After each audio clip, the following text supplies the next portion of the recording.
Good morning, Grinders.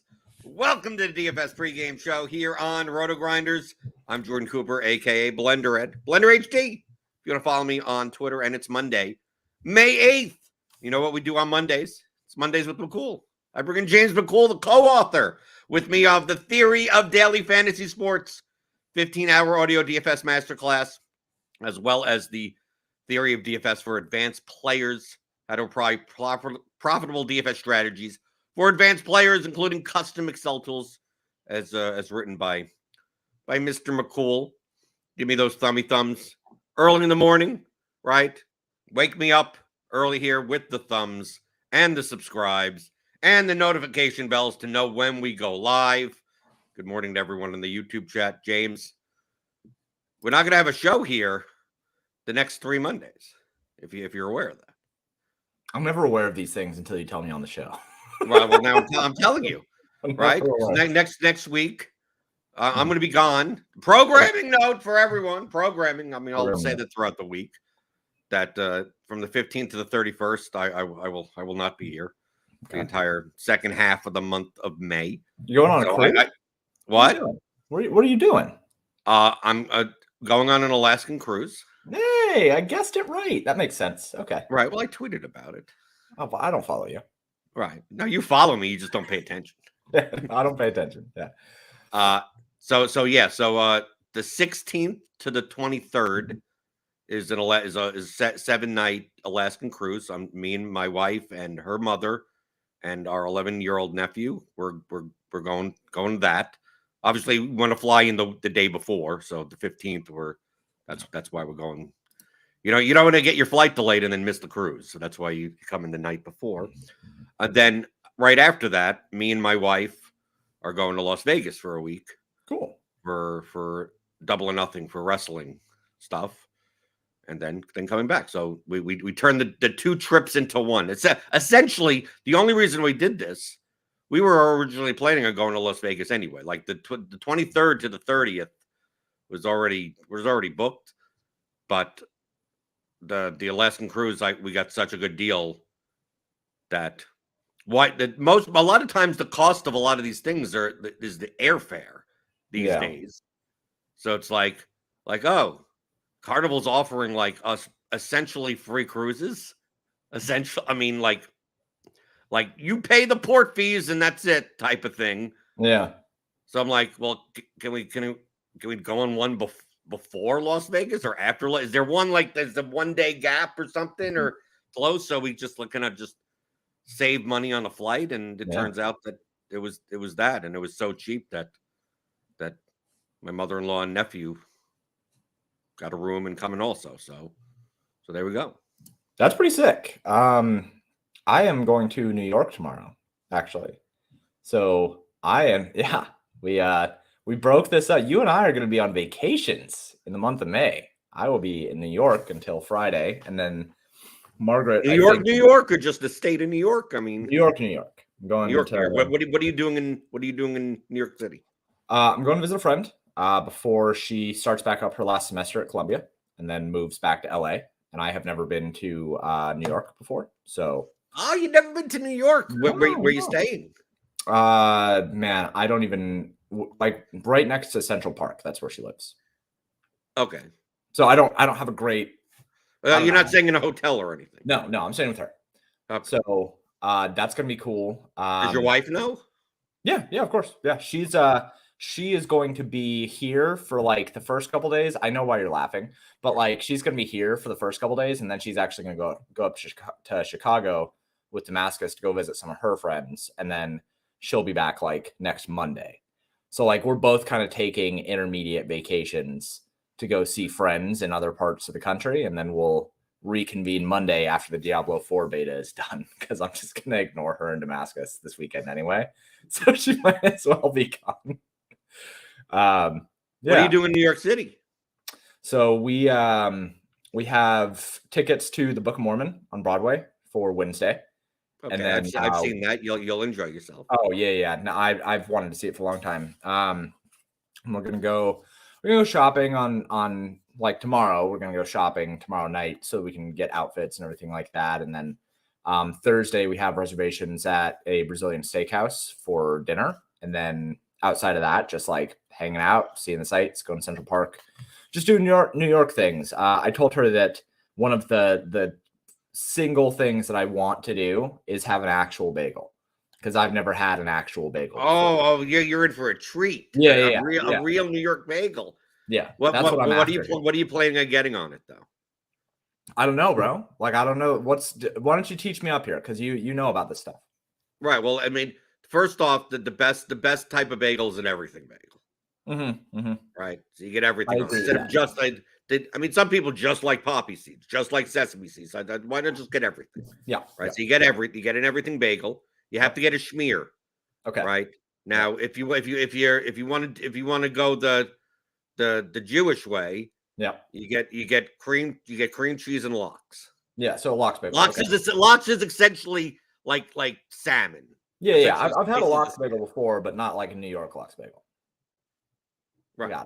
But a lot of times, depending on the bagel place you're going into, they have all different types of cream cheese. So you could get like flavors and stuff in your cream cheese. I'm not a big fan of any of that, but go for it. But I mean, you don't just get like just bagel.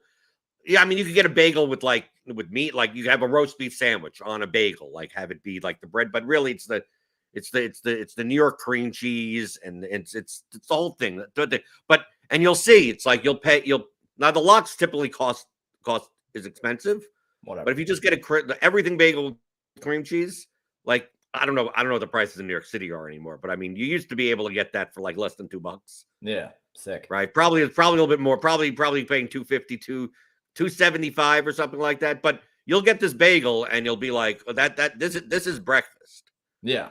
Yeah. Like, this isn't some little small bagel, and you're getting like enough cream cheese that it's like you went to the store, and you got like Philadelphia cream cheese, like that comes in a little tin foil. You're getting that much cream cheese on your bagel. Yeah, sick. Yeah, I'm excited. How about pizza? You're getting pizza too. You probably get pizza. Of course, pizza. Yeah. So Wednesday night, probably before the show or after the show, I don't know what time the show is actually at. She put together everything.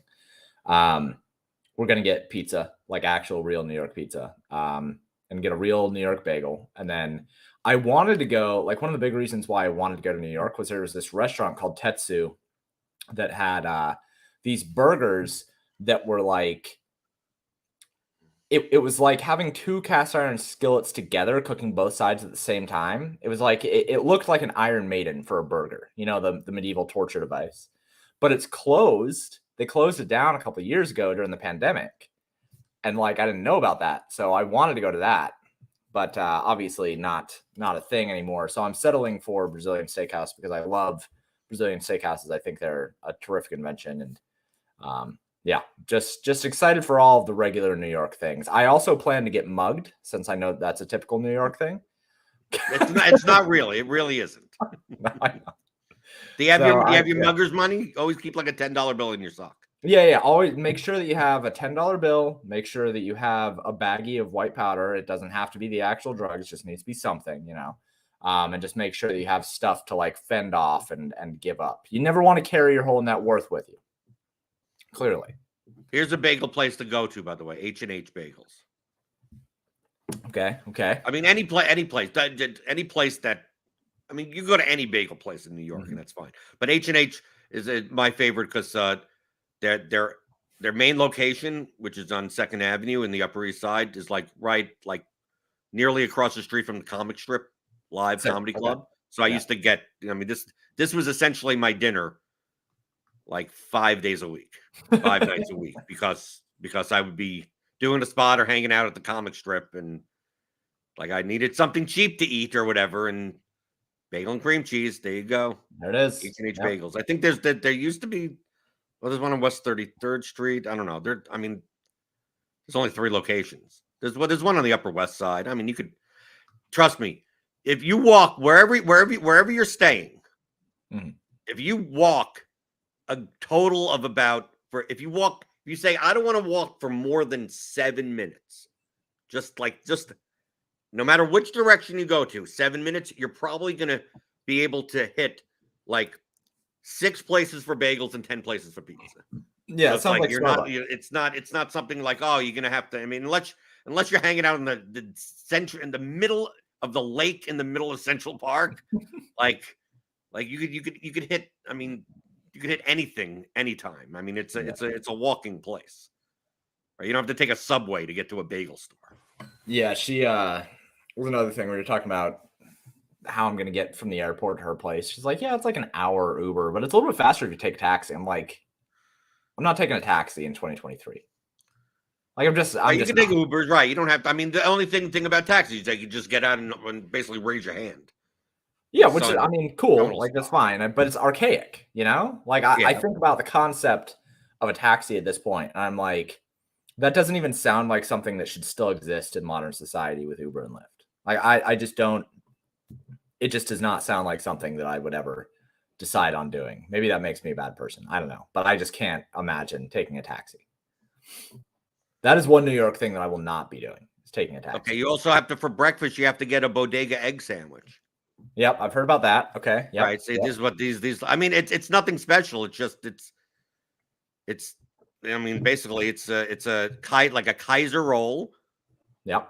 With like basically an egg omelet. Yeah.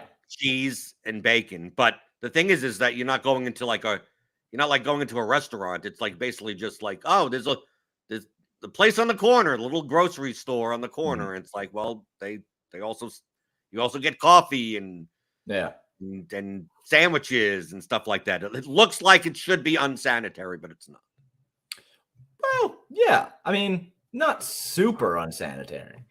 But yeah, that's another thing. And I do like egg sandwiches. Sometimes I make myself egg sandwiches. Sometimes I fry up some eggs and make an egg sandwich. So yeah, that's another thing to put on. And it's funny, like there's so many things to do, and there's so many different like New York staples that like I feel like I don't have enough time to hit all of them, you know? No, you've already hit on all of them. Right, but I mean, like, think about the schedule. You get bagel, you get a pizza, you get an egg sandwich, you go to a Broadway play, and you get the hell out of there. There you go. That's the optimal New York City I need to find time for all of these different things. Central Park. I want to go to Central Park. I want to go to Times Square. Like Times Square. What? You want to go to the middle of that? Have you ever been to Las Vegas? Yes. Picture Times Square is like, I want to go to the center strip, where like Bally's and Caesar's Palace is like, oh, it's all tourists and a bunch of lights and too many people. But I like that kind of thing. If I'm going to be in New York. So you could go to like the same chain shopping places or like, let's go to Macy's here instead.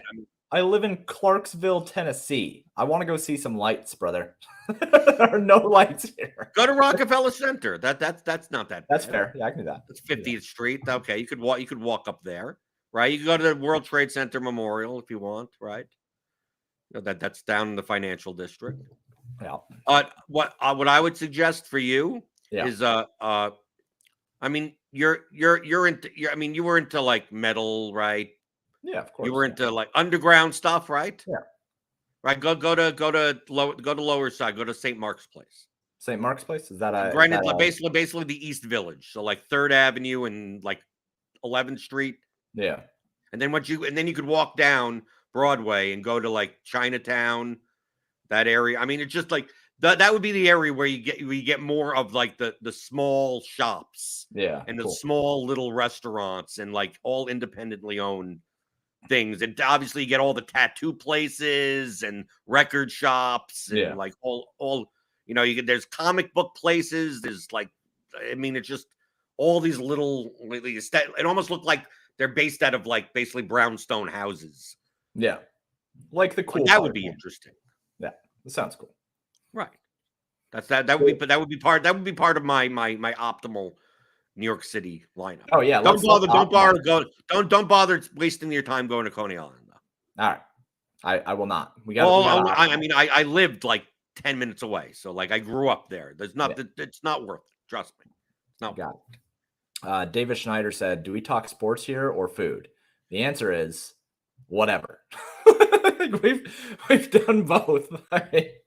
We can talk some sports here. I'll talk some sports for a sec. Are you going to see a sport? You're not going to go to a Yankee game or a Met game? No, I'm not about that.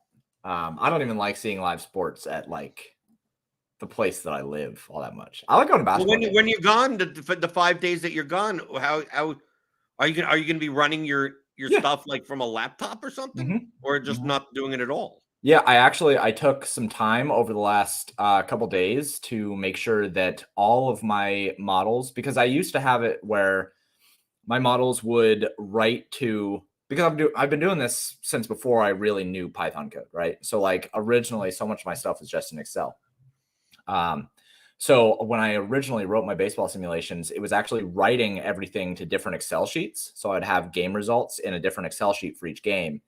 And then it would read from those and write those to the site, right, where I would have it embedded.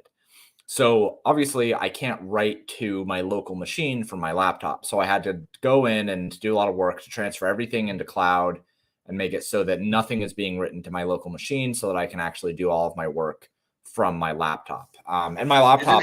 Wouldn't that have been the best way regardless? Yeah. But I mean, it was. I mean, I'm assuming why wouldn't you just keep it that way? I'm going to keep it that way. It's something that I should have done. It's definitely something that is like a step forward. But when you creature of habit, and it's so much tedious work to rewrite code to write to a cloud database rather than just writing to your local machine. Like the architecture of it has changed in certain ways. I had to open up some different like databases online. I had to develop some new connections. Like it was just, it's boring work that I don't really like all that much. All you have to do is do a find and replace for localhost and put the right IP address there. No, it's not that. Isn't it?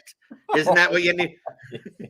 I'm just used to when doing web development. Yeah. I mean, essentially all your source is going to be localhost or some internal server, 192, like whatever, your local machine IP address or whatever. So for me, for web development, all you need to do is do a find and replace and all of that. And then, okay, now I can upload it to the production server and it'll work. Yeah. And it's that easy when you're doing something with HTML, but, and now, I mean, it is pretty easy to have it just speak. Like I set up a Google automation account. So now I have everything being automated through different Google requests. And like, I have the app machine and everything like that. Like it's all set up. It just took time.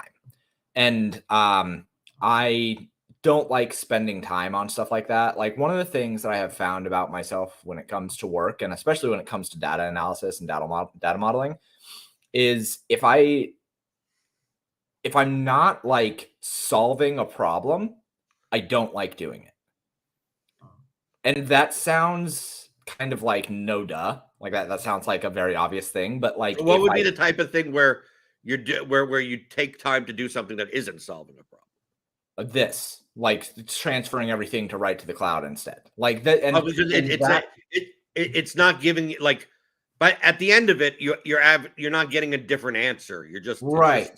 I'm not like figuring out something new. I'm not developing anything proprietary. I'm not building an app. Like I'm simply shuffling the deck, and I don't like busy work like that. Like I have been doing some work with another company in developing basically an API script to pull an API and translate it into stats. And I'm looking at it and like I was super gung-ho about it at first, and I'm like diving into this API, and then it's just page after page after dictionary after dictionary after dictionary, and it's like 14 dictionaries deep into this thing, all for like very baseline stats that are not even advanced stats. Like there's not any target data, there's not any like air yards data. Like it's super baseline stuff. So as I continue to work through this, my drive to finish this project is just in the tank, because I'm like, we're not even really going to use this. Like I could develop a script to do this in a miles easier way without using this API. And the only thing that would be lacking is like a little bit of consistency. And so that kind of stuff, it just doesn't solve a problem for me. And it doesn't feel like it, if it's not something that is vital to the structure or doesn't solve a problem, it's really, really hard for me to finish the stuff. So like when it comes to rewriting my scripts to write to the cloud, or when it comes to developing the GitHub scripts and the GitHub code to like actually put together the app instead of writing the app itself. I'm like, I can't like hire somebody else to do this, but like I don't like doing that either. So it's just busy work. I like I'm very similar when it comes to like when it comes to Excel. Right? Like you wrote like all the custom tools inside Theory of DFS for advanced players. And we'll soon be getting together to add a little bit more upgrades, right? When I get back, we'll have a conversation on some further upgrades to them. But essentially all the stuff that you wrote for these tools is stuff that I have already did in Excel in a very poor way. And I'm much more likely to do things manually because my Excel skills are 10 times worse than yours. That anytime that I wanted to make something that was close to what you made, there would always be problems. There would always just be, I would import something and there'd be data out of line, and then I'd have to look for what's the problem here. Like it seemed like all the time I was bug testing and troubleshooting, and it's like, oh, because I'm doing it this way, I need to make sure that I need to make sure that all the player names are alphabetical in order because I didn't use proper VLOOKUPs. So it's like, no, unless the projection and the thing is exactly lined up, it's just going to copy the columns. And if there's one new player in there, everything's going to be misaligned. So I would spend so much time. I would spend 10, 15 minutes troubleshooting like every day of like, well, what data is not in the right spot, and then cutting and pasting it into the right spot. And then I'm like, why don't I just make something that like does the job, but I have to do a little bit more manual work after everything's done to analyze it. But like, I don't want to have to troubleshoot stuff like 10 to 15 minutes every single day. So like so I don't like fixing those problems. It's like, dude, I'd much rather have it take, if I can make a process like with your custom Excel tools, you've made a process that normally would manually take 30 minutes into 1 minute. Yeah. Right. I would the way that I would do it is I would take a process that would take 30 minutes and make it 15 minutes. But the other 14 minutes are me just troubleshooting what's wrong to get it to the point where, I only have 1 minute left. And I found that it was I'd rather have it that I'll make something that I could turn 30 minutes into 5 minutes, right? So it's like, okay, I don't have to troubleshoot anymore. And it's just that the extra 4 minutes now are me having to literally look on one screen and compare it to another screen, and go, okay, what spot is here and what spot's there? Oh, okay, I think that guy's over-owned, or what this guy's under, like stuff like that. Where it's like, because it feels like I'm doing work. It feels like I'm actually assessing the strategic value of this, but I'm just doing it manually and having to move my head like this rather than have it show up and just show me, here's the three. It has 3 green values.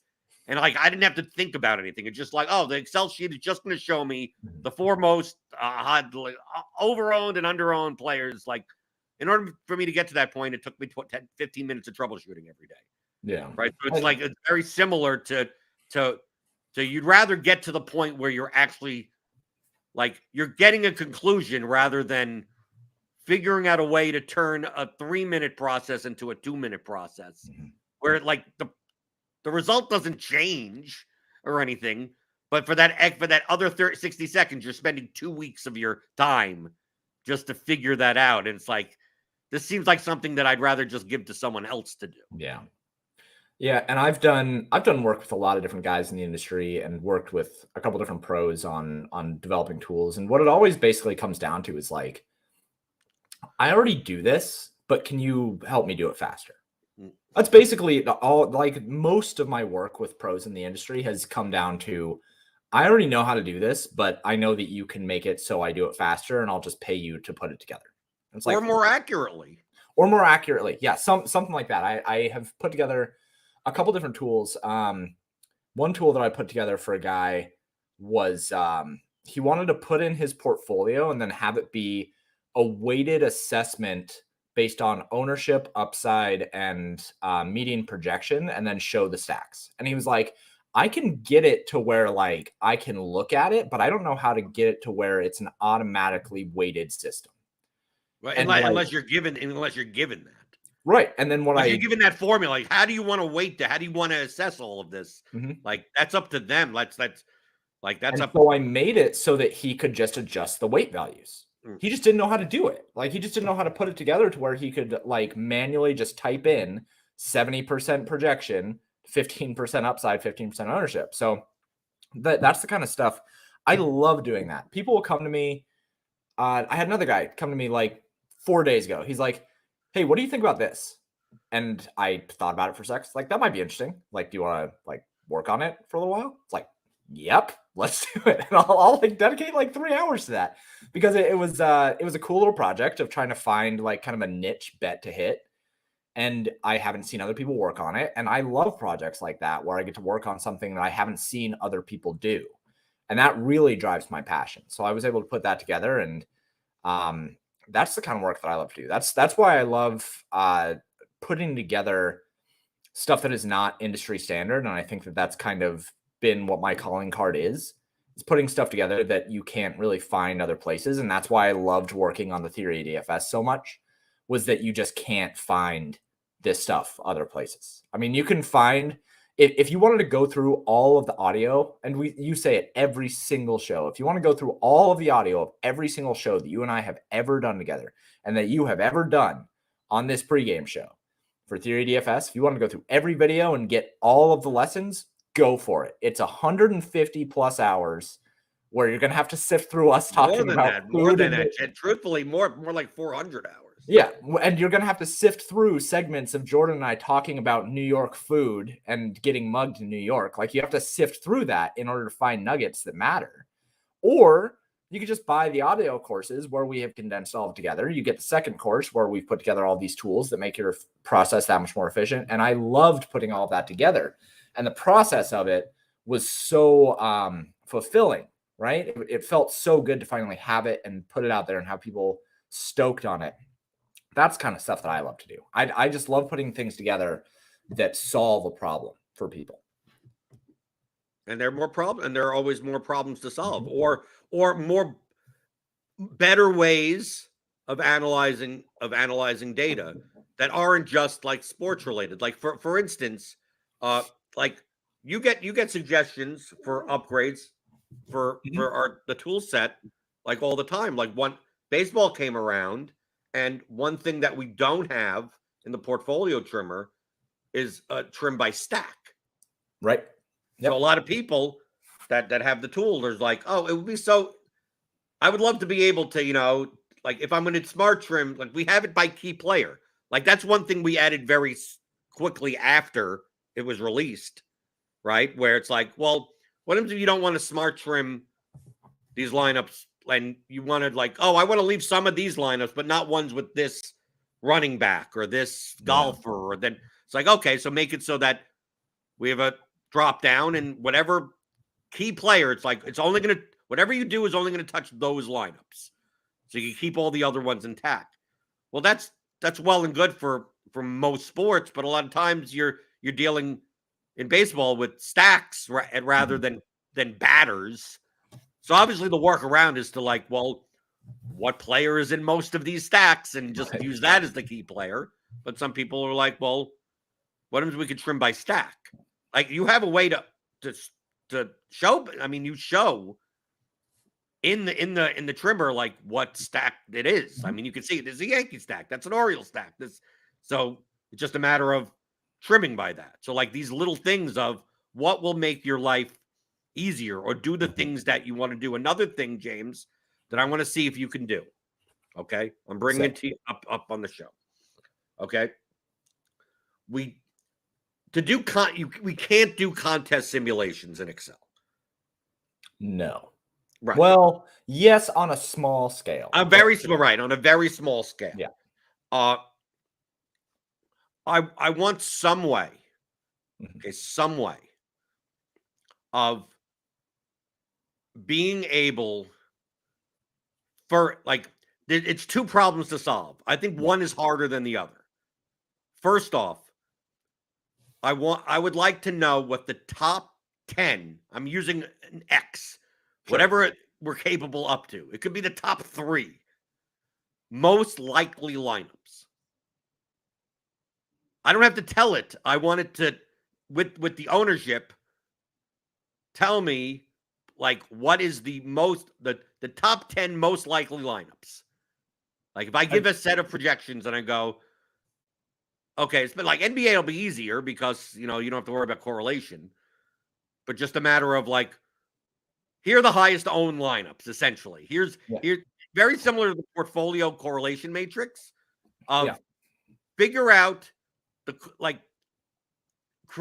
basically needs to create the lineups from basically a way to create lineups from a projection set, and then go, here are the most likely lineups. Now, if you could only get the top 10, I would love it to be, here's the top 500 most likely lineups. Here's the top 1,000 most likely, but I don't know if Excel is going to be able to handle that, or it can. It just you'll have to leave your computer on and let it run for 4.5 hours. Well, are you asking to see like the top 5 or 10 highest owned lineups? Yeah, but it also based on the combinations of play. So like in baseball, like the likelihood of in a Ronald Acuna lineup, you're going to see Ozzie Albies. Mm-hmm. You're going to see Marcell Ozuna. You're going to see Sean Murphy. More like, I mean, baseball is a little bit more difficult because of correlation. Mm-hmm. But essentially, I want to have a way for people to put in a projection set and be able to essentially simulate opponent lineups that they themselves will not be playing, and then run their lineup against that set. Yeah. Which is because a contest simulation, like, I want you to accurately spit out 40,000 lineups that are going to be in the relay throw is number one. That's extremely difficult to do and impossible to do in Excel. But I mean, extremely difficult to do in general. Mm-hmm. But if we keep it on a small scale, a lot of the tools in the advanced course are almost toy tools. Right? It's like, here's a Monte Carlo simulator for 10 lineups. Yeah. And we'd be like, well, can we do it for 100 lineups? Like, well, you can. It's just going to take. It's not meant to be like if you want to see the differences between 10 different lineups or your lineup versus 9 opponent lineups or something, like, here's something that you could use that you don't need to like build yourself. But it's like, I want to simulate like 276 lineups against each other. It's like, that's really outside the bounds of what you could reasonably do in a time period in Excel. Like, yeah, you can do that in Excel, but it just like put it on in the morning and come back at night and it'll be done. Like type of thing. Like, but say for the portfolio matrix, it's like, I want to analyze a portfolio. I want to be able to create 100,000 lineups and then have it like, dude, you're going to be sitting there all like, it's not meant for that scale. Right. You wouldn't be doing that in Excel. You'd be doing that in Python or R or some other program that's not Excel. And once you start talking about Python, like, we're not going to say like, these custom Python tools. Cause like, go download the Spider IDE and then download this code off of the course and then you can run it. No, we're not. Right. I think that the technical leap between listening to audio and then running Python is much different than open up Microsoft Excel and it pretty much works. Other than you enable macros and it pretty much works as is, and you don't have to know much about it. So like, I just want to try to find a way to basically generate lineups that are more likely to be played.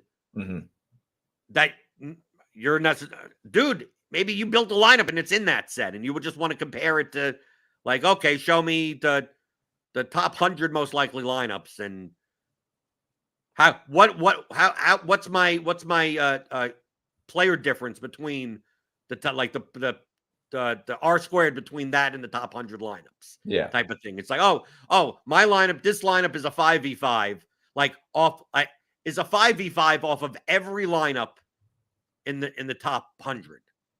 All this lineup, although at the same ownership, is only a 2v2. Like, it's a matter of like, it's not just showing like, this one's owned at 180 and this one's owned at 150. It's like, well, this one's owned at 180 and this one's owned at 150, but this this other 150 is a 4v4. Well, this 150 is a 6v6.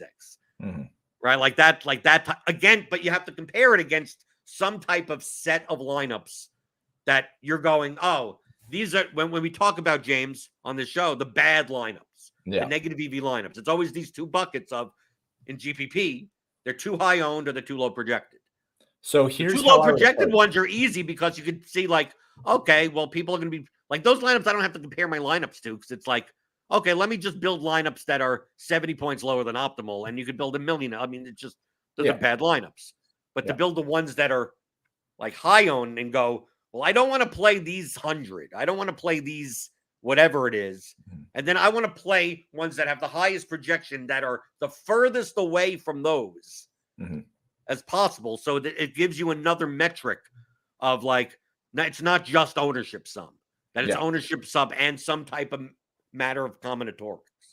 Yeah. So I'll put two things in context. So one, I've built contest sims before. I built a contest sim for NBA because, again, like, contest sims for NBA, I think, are second easiest only to PGA. And that there's a reason why people do. How big of a contest sim have you built? I was able to build one. I can't in Excel. I'm talking about in Excel, not in Python. Well, so I'm putting it in context of both. Okay. So in Excel, I know for a fact that you can do a contest sim of up to 500 lineups. Because I've done that before. And the way that you go about it is you're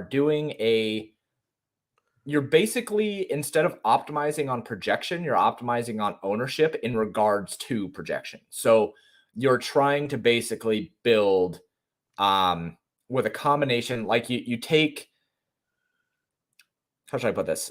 You take the ownership and you are ranking it based on a percentile of the highest ownership that you can possibly have, and you're multiplying that against projection, and then you are using whatever that projection is as the top projection that you want to use. So, like, the higher you still want higher. The highest owned, highest projected lineup is the number one lineup. That's basically what you're aiming for. Yeah. Right. And then you continue to do that through like 500 lineups, and then you sim against that.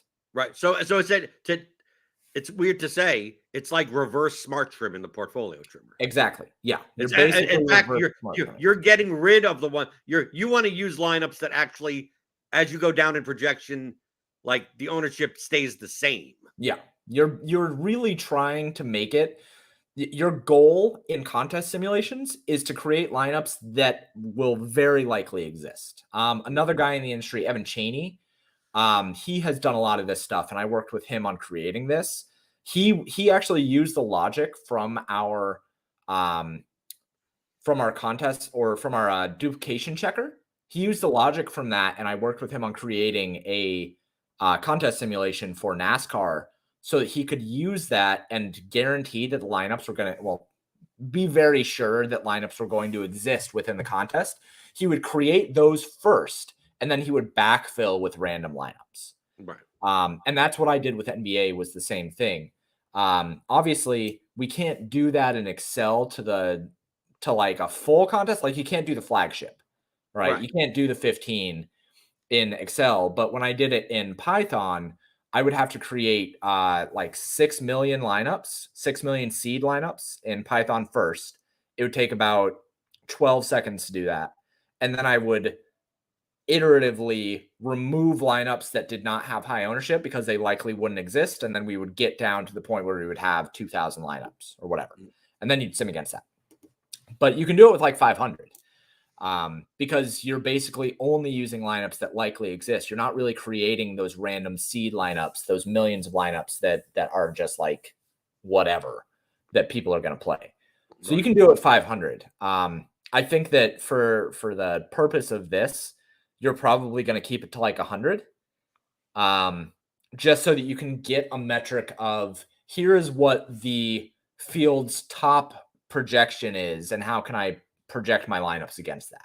That's basically what we would be trying to do. And then you could simulate it. Like, you can do a Monte Carlo sim of 101 lineups or whatever, and project your lineup against them and see which one is best. That's not hard. So yeah, that's certainly doable. Right. But I mean, I wouldn't want to do one against 100 for like win probability, I'd want to have the payout structure Yeah. to get an ROI. Rather, like the purpose of this would be to run your lineup against the dumb, like it's not even your lineup, like to be able to run multiple lineups. Yes. Yeah. But the thing is about the simulation. The simulation would have to be 1 versus 100.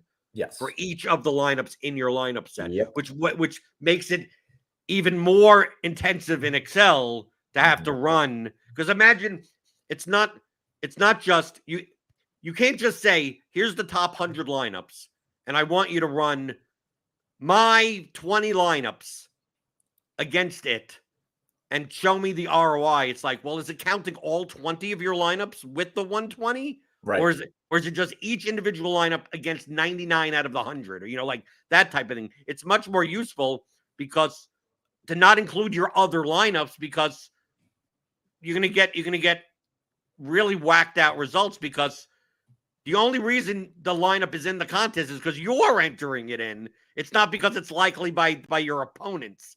So to have it be one of the lineups, oh, well, my 17th lineup isn't as profitable. Well, that's primarily because it's very close to your 18th lineup, and that's the reason your profit is gone. Yeah. Your other lineup is just beating it out too often, right? But the field isn't. So if you were to play the other lineup, you'd still be profitable. So like it's not a matter of that. So if let's say we have this set, if I say here are projections, here's ownership, right? We we throw in the Excel document and we go here, throw in the projection, throw in that normal projection ownership screen, everything. And then you say, here's a button. It said on this other tab, right? Create the 100 most likely lineups, right? Based on however the way that we do it, the 100 most likely. And then on the main screen, you have a payout structure that you could change, right? Winner take all, 100%, like, whatever it is. Yeah. Or it could be 50% of first, and whatever it would be. And then you go, okay, insert your lineups. And maybe we'd up to 20, whatever the amount that we could reasonably handle. And then what it will do is run 1,000 sims of each lineup against the 100 or whatever it is, right? So it's going to run top one, the top your whatever lineup one, run 1,000 simulations, and show me the payout of this one lineup against these 100 common lineups that are most likely. Then go to the next one and then do that. Go to the next one and then do that. Then go to the next one and next thing you know, at the end of your when it comes through, the 20 lineups show, here's the ROI of each lineup against that set. Yep. And then you could choose. Then you could be like, okay, well, maybe I have 3 lineups that are actually unprofitable. Maybe I have 5 lineups that are really profitable, and you could do it from there. Now, in a perfect world for large field GPPs, you'd be comparing it to 20,000 lineups, and you'd be running, 500 set. But Excel is going to throw up a dialog box. It's going to vomit at you trying to do that type of stuff. The main issue with this is inserting payout structures, because there's no good way to handle it. Like that, there's no API feed. There's no way to download it. Well, it's manual. I'm just saying you put a default 20%. I totally hear you, but right. I'm saying that part, because of the emails that I have gotten in regards to tech support for these tools, that part is going to throw people through a loop. Certain people through a loop. Right. Because you have to go to whatever site, you have to go look at the payout structure. You're going to have to insert your own specific thresholds, because it's not always going to be 1st, 2nd, 3rd, 4th, 5th, 6th, 7th, 8th, 9th, 10th through 20th, 20th through 50th, blah, blah, blah. How about this, James? We'll solve this problem. Instead of having a payout structure, have it be like top. Yeah, have it be like, I don't saying you have to make graphs for each lineup, but like how often what the distribution of each lineup is. So instead of it saying like what's the ROI, it's a matter of like what is the average finish position. Right, the top, essentially the top finishing position type of graph. Yeah. Of like top 1%, top 5%, top 10%. That type of thing. So obviously lineups that are like leveraged but with a 2v2, may have like a top 1% finish lower, but a top 10%, top 20% finish higher. Yeah. And ones that are very contrarian lineups that still project well are more likely to have a different curve, because obviously when you're comparing against the top 100 lineups, like the ownership on those top 100 lineups are going to be very, very chalky. Yeah. Like it's gonna you're almost like you're simulating a 100-man, like a 100-man, like top 12% payout type of contest where people are throwing in like the top owned stack, the top owned like where the high owned running back is going to be like 67% owned in that contest. Right. So you're really looking at these like the 121 in baseball, like I wouldn't even call the SPY in football because those are still large, 5,000 entries. Yeah. But it's like you're treating like 100-man single entry. Yeah. Type of GPP and going, okay, what against the most common lineups, what are the most profitable ones? And most of your profit in those contests comes from the top 1% finishes. So they're going to be most likely, from a heuristically, going to be lineups that project well, that are as much combinatorically less owned, not overall less owned, but combinationally less owned. It's very similar to the problem that I tried solving with doing, the 3-mans and the 5-man type of stuff. Where it's like, I want the highest rejected lineup that is the least similar to 2 to 4 other lineups that I expect to be in this contest. Yeah. Right. It's like, and that's a very simple application for something like this. Like that would be very easy to build. Right. But you could scale it up to 100 lineup. Like I don't want to make it so it's like, oh, you can only compare it to like 5 other lineups that are likely to be in. It's like, no, I want to compare it to like 100 or whatever the largest number we could get away with. But it's still you still have to use the ownership to create those lineups. And I think in basketball and in golf and it's in sports that have like almost no correlation, that's simple. But like, how do you do it in baseball? Like MMA, I think, would even be simple because you could at least assign the fact that, don't play 2 of the same fighters in the line, from the same fight. But baseball, it's like, oh, I have to assess how old this lineup is. Maybe we'd make it that in the baseball version, like you have to, like it's going to make 5-man stacks. It's basically locked into 5x on Draftkings or 4x on FanDuel. And it's like, that's it. Like, yeah, sure, there may be some 4, 3, whatever. It's like, no, here's the 100 top 5x stacks. Here are the top 4x. And that we're going to call those the 100 most likely lineups. Yeah. Instead, like that would be better off than trying to assess that on the fly. You'd basically, instead of projecting ownership of players and in regards to projection, you would do it in terms of stacks. And you would just like, you would just find the highest owned stacks like Atlanta or something. And then you would assign that based on a relational score instead of the players. You'd combine all the batters together into that one thing. Right. Yeah. You just lump them. Okay. This all sounds doable though, right?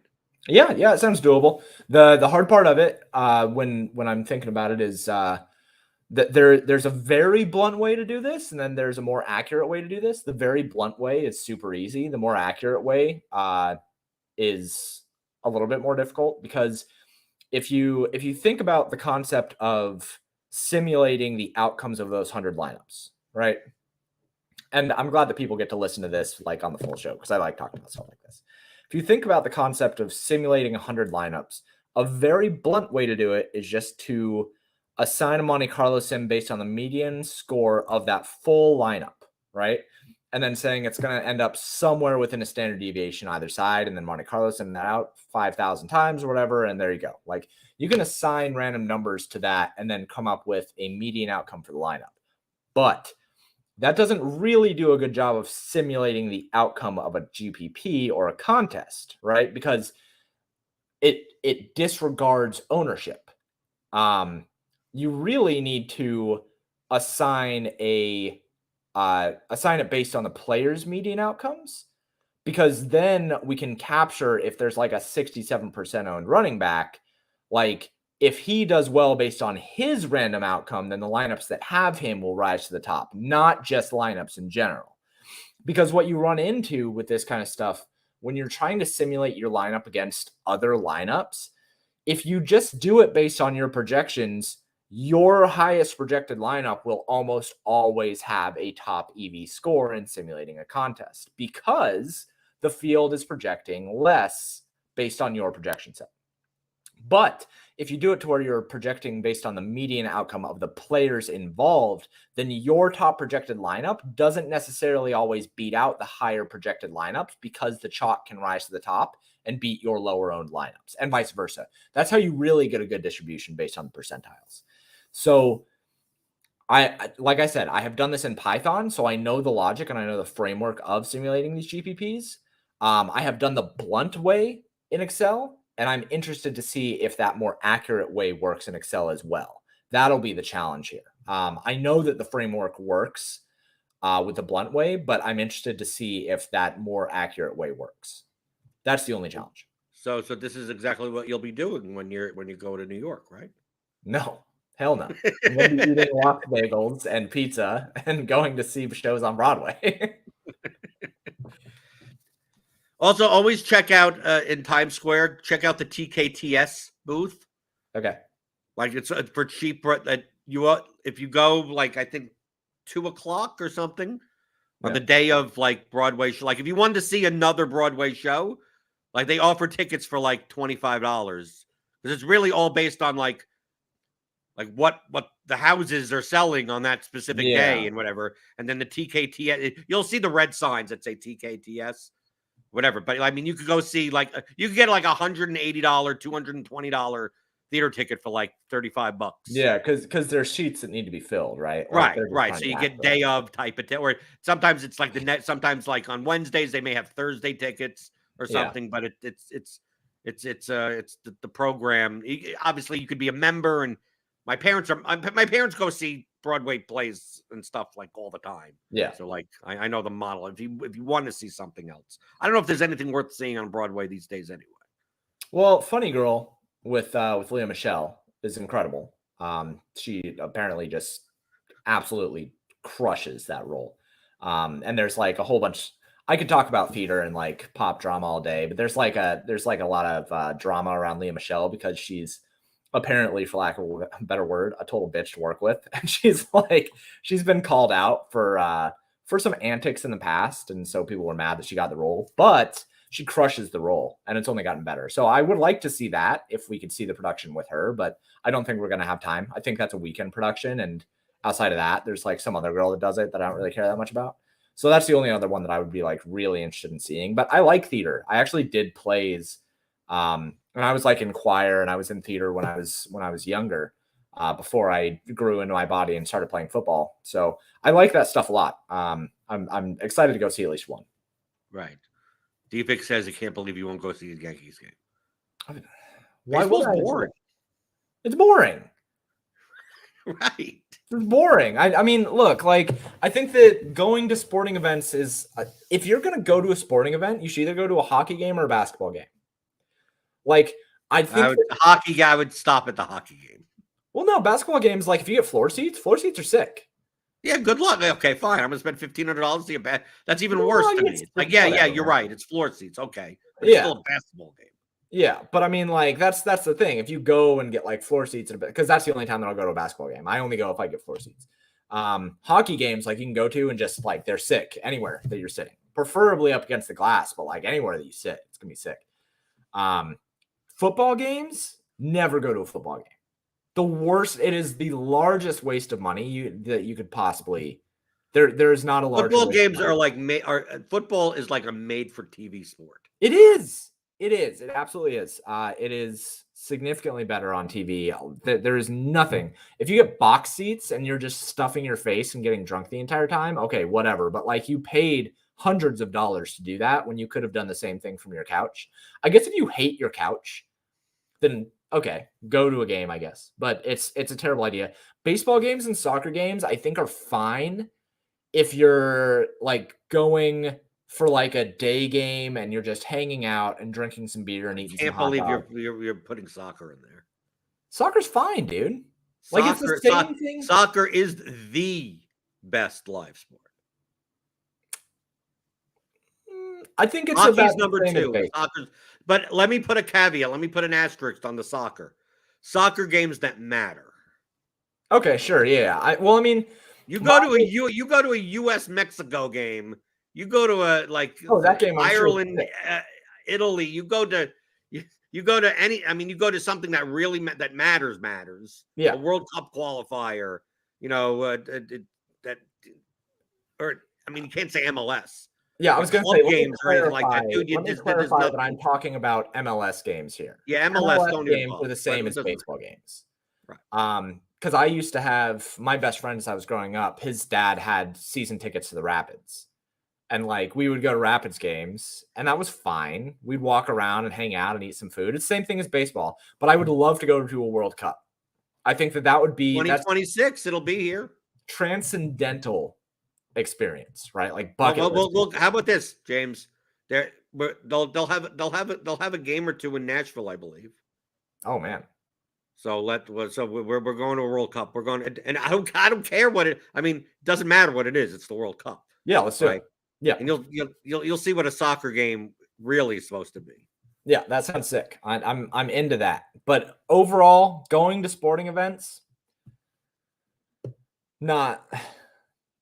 I guess if my kid wants to go, let's go. But I'm just not that big of a fan outside of floor seats for NBA games. You know what's better than hockey and soccer? What? Pro wrestling. That's probably true. But that's not a sport. You're essentially going to it's a mix of the two things we just talked about. It's like physical theater is what it is. Right, it's physical theater. Right, exactly. When people are you watch professional wrestling, it's fake. Yeah. You watch. Oh, did you watch that movie the other day? That's fake too. I mean, it's just because it's live, but it's live action. It's like going to the theater, right? There's a James. There's a difference between live performance and watching the same thing on a screen is different. They're actually there. They're actually singing. They're actually they're there.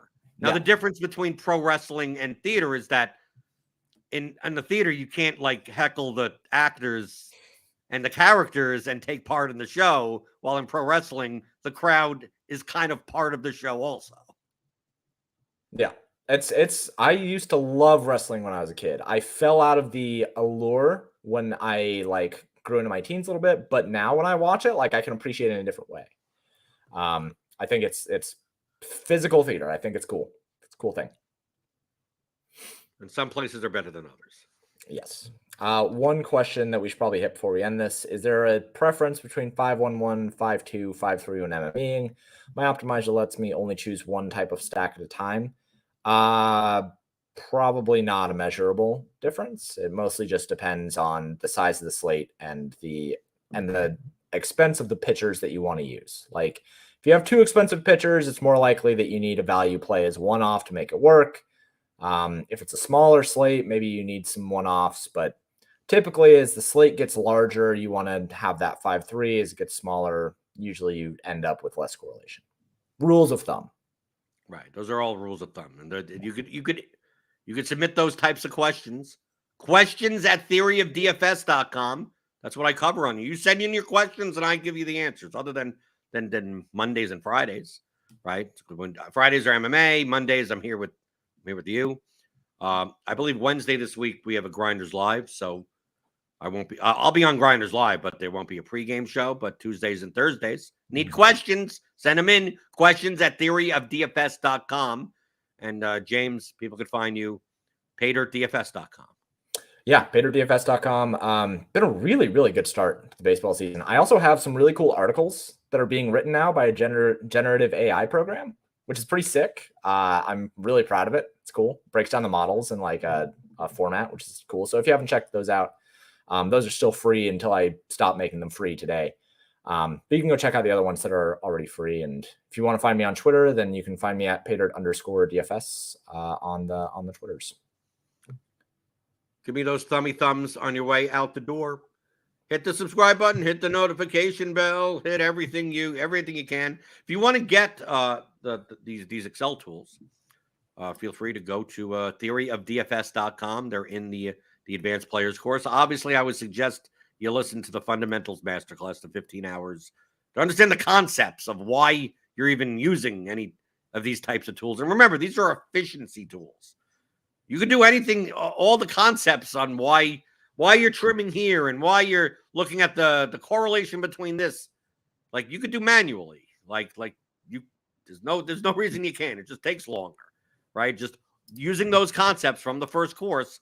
How do you now, basically what I say in most of the episodes, how do you rearrange the numbers better than your opponents, right? Because it's not necessarily about knowing sports. When you have the projections here at RotoGrinders, right? Click on that link in the description, get $10 off your first month of a combo premium subscription. You get access to the Discord, you get projections, ownership, all the premium content, everything. Like, once you have those numbers, once you have a good model, right, which we could provide you here, then it's just a matter of just arranging the numbers better than your opponents. And 20 to 30% of your opponents are barely even considering any of the stuff we're even talking about. So they're just like leaking all this EV, and we're fighting for the rest of it. So get that, theoryofdfs.com. Send in your questions at theoryofdfs.com. And I'll be here 11 a.m. Monday through Friday, and I'll be answering them on the DFS pregame show on RotoGrinders.com.